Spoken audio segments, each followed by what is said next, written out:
ホットケーキミックスを使って冷凍かぼちゃと合わせて、ホットケーキを焼きます。まず卵1個と牛乳、ちょっと多めの 80cc ほど牛乳があります。それとホットケーキミックスが130、ちょっと140ぐらいあります。それと、かぼちゃと同量ぐらいで、多分150ぐらい、140から150準備してます。で、冷凍してましたので、自然解凍をさせました。で、まず卵をボウルで割ります。そして、これをかき混ぜながら牛乳を入れていきます。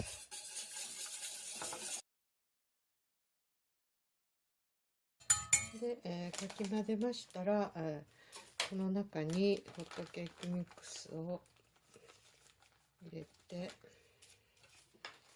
混ぜていきます。こ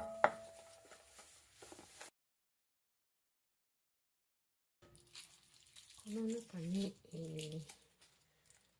溶けたかぼちゃを入れます。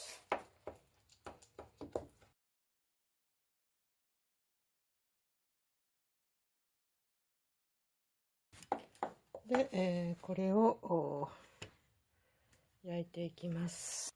まずフライパンに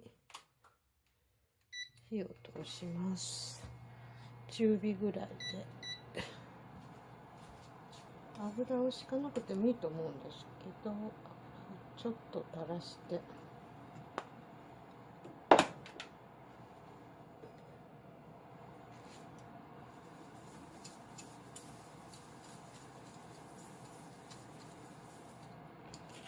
少しかます。